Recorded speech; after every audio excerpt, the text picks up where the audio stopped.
Hey guys, Adam here at Food and Fitness Always, and in today's video I'm going to show you how you can create your own nut milk at home, as well as provide extra tips on how to get the most out of them. If you're new to my channel, please subscribe. I put out new recipes every week, as well as provide kitchen tips that make you even more efficient in the kitchen. So why bother with nut milks? Personally, I'm not lactose intolerant, but a lot of the time I used to have cow's milk and it left me feeling quite bloated.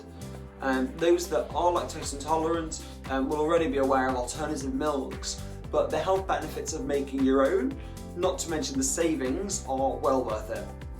Almonds, coconut, oat milks are just a few options, and whilst you can buy them from the supermarket, the majority will contain additives, sweeteners, and other ingredients that you might not want. In fact, one of the most popular almond milks contains mostly water, as well as tricalcium phosphate, locust bean gum, gallon gum, emulsifiers, and only 2% almonds.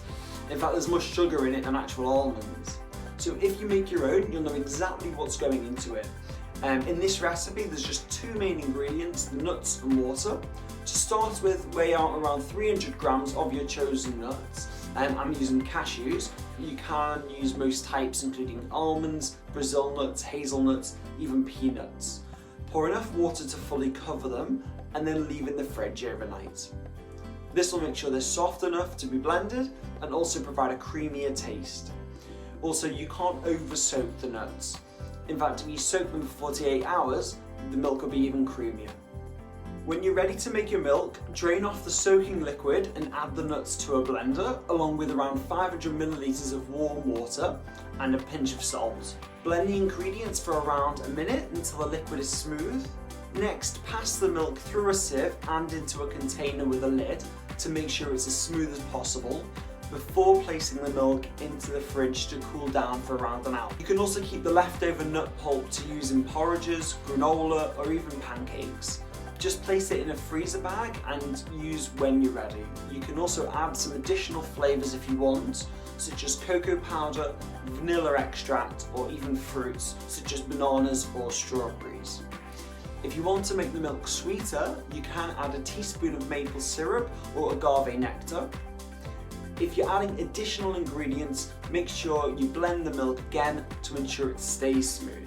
The milk will last 3 to 4 days if kept in an airtight bottle. Just make sure you shake it before using. A few extra tips when making your milk. Firstly, buy fresh nuts. If the nuts aren't the freshest, the milk won't be either. And because you're only using 2 ingredients, you want to buy the best that's available. Also, avoid the skins.